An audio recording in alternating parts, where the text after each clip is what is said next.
imagine that the dollar will lose its value. Yes, I mean, it already lost 95% of its value since the introduction of the Federal Reserve, but it took 100 years. This time around, they'll do it in 10 years. They have become more efficient. They have. Yeah. Mark thinks they're going to create inflation. Now, the precedent of Japan suggests that these guys are muppets. The precedent of Japan suggests that when it comes to the organization of economic affairs, if you allow leverage in your society to breach a certain level, we're not sure what that level is, but let's call it 200 or 230% of GDP, then what happens is monetary policy doesn't work. Fiscal policy doesn't work. So Japan is an example where we've had hideous politicians and hideous intervention. They've had helicopters. They have distributed free money to all of their citizens. They've built bridges to nowhere. And prices are falling, and they look set to fall further. This decade, NIA believes the U.S. will experience an outbreak of hyperinflation that will cause the U.S. dollar to become worthless. Most economists believe the U.S. is more likely to experience a lost decade of deflation, similar to Japan after the bursting of their bubble economy. In Japan, even with prices deflating, many Japanese today are being forced to live in internet cafes or closets. In Tokyo, there are hundreds of cyber cafes like this one that offer overnight deals. You can stay in your own cubicle with unlimited net access, free drinks and an easy chair to sleep on, all for about £8. And without a place to stay, for Nagasaki, this was better than sleeping on the streets. This was home for Hidefumi Ito. The size of a closet, it had what he needed most, an internet hookup and computer to job search. Ito rented this net room for around $20 a day after he lost his art gallery director job, his expensive home, and went bankrupt. Then his wife and 3 children left him. With average GDP growth of 10% in the 1960s, 5% in the 1970s, and 4% in the 1980s, Japan's GDP grew to the second largest in the world. However, during the years 1986 to 1991, a bubble formed in Japan. The Nikkei stock index nearly quadrupled in 5 years to reach a high in 1989 of 38,957. Altogether, between the years 1955 and 1990, Japan's stock prices appreciated 100 times in value and land prices increased 70 times in value. By 1993, Japan's bubble burst with both stock market and real estate prices being cut in half. Throughout the 1990s, Japan experienced deflation, high unemployment, and no economic growth, which led to the Bank of Japan deciding to lower interest rates in 2001 down to 0%. Despite 0% interest rates for many years, the Nikkei fell to a 26-year low in October of 2008 of 6,994, a shocking decline of 82% from its high 19 years earlier. A large part of Japan's savings has been wiped out, and many Japanese can no longer afford to retire. Tetsuko Katayama is part of a growing trend proving to be at least a short-term fix. At 68, she is one of more than 3,500 elderly people working at this burger chain alone. The oldest is 84. All across the country, people are giving up retirement to keep making ends meet. While that's good for the economy, many elderly people would logically rather be enjoying their golden years somewhere else. Japan's official debt-to-GDP ratio is currently 203% compared to the U.S. debt-GDP ratio of 91.5%. This has led to hundreds of NIA members asking us why we believe the U.S. will experience hyperinflation while Japan has experienced decades of deflation. About 95% of Japan's debt is held domestically within the country.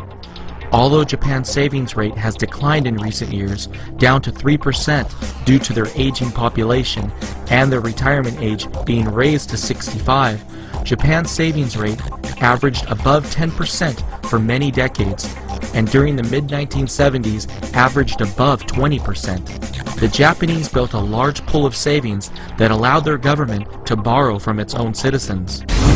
The U.S. government, on the other hand, has borrowed $4 trillion from foreigners, including nearly $1 trillion from Japan.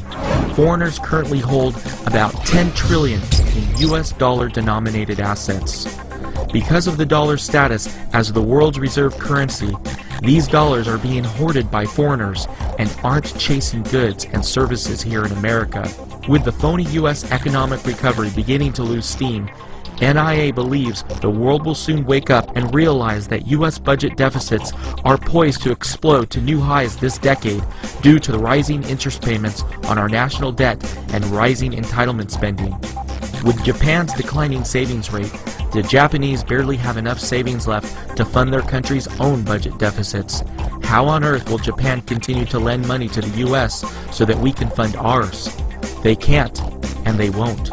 The loss of our second largest creditor will be the breaking point for the US economy. The US debt Ponzi scheme will soon come to an end.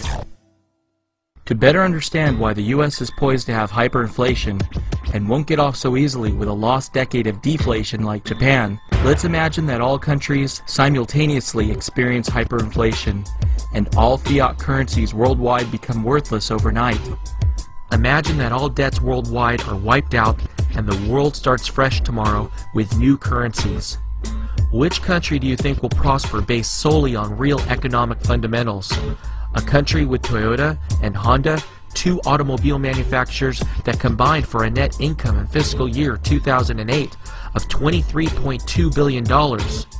Or a country with GM and Ford, two automobile manufacturers that combined for a net loss in fiscal year of 2008 of $45.5 billion. If it wasn't for government bailouts, GM and Ford would be out of business today, and without the US having the world's reserve currency, it won't be possible for the US to make any more bailouts in the future. If we start over from scratch, Japan will still have its television manufacturers like Sony, Mitsubishi, Hitachi, Panasonic, Funai, Sharp, and Toshiba.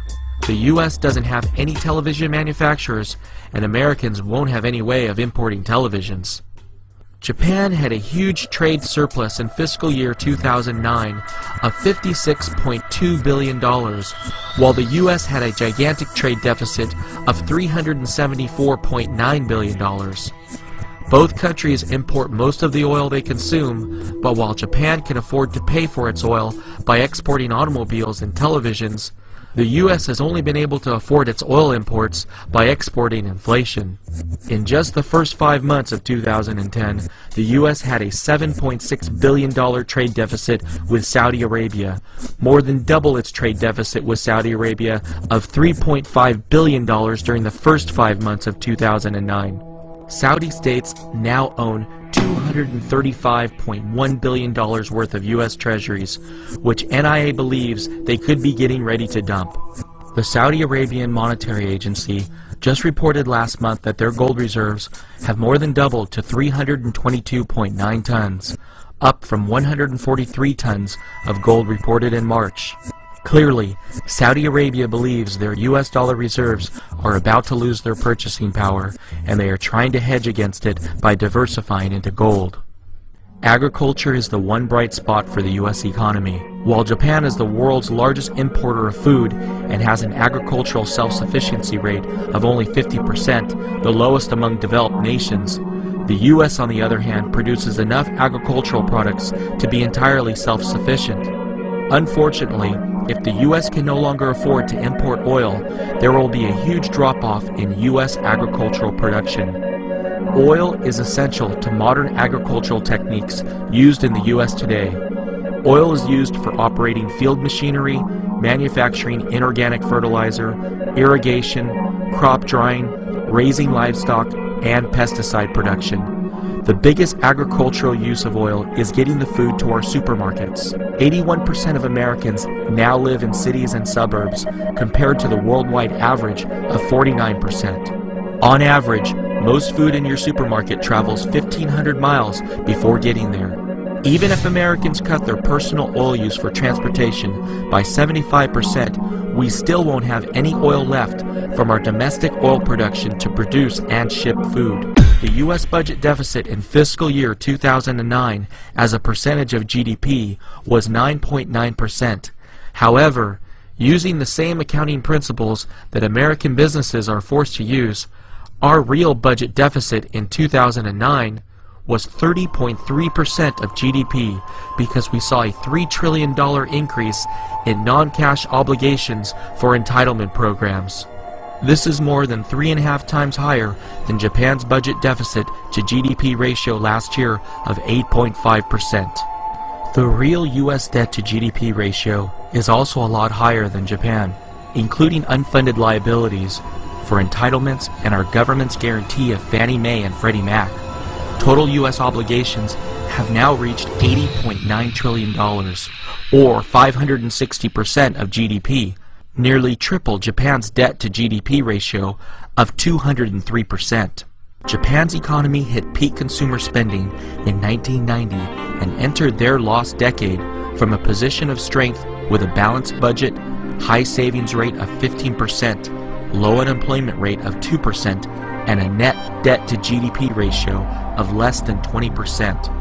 With the average American peaking in spending at age 46 and the last baby boomer turning 46 in 2010, the U.S. has just passed peak consumer spending and has entered this new decade from the weakest possible position with a real budget deficit of $4.3 trillion, a savings rate of only 4%, a real unemployment rate of 22%, and a real debt-to-GDP ratio of 560%. The U.S. has entered this decade from the complete opposite position that Japan was in during the 1990s, so instead of seeing deflation, NIA believes the U.S. is guaranteed to enter into hyperinflation.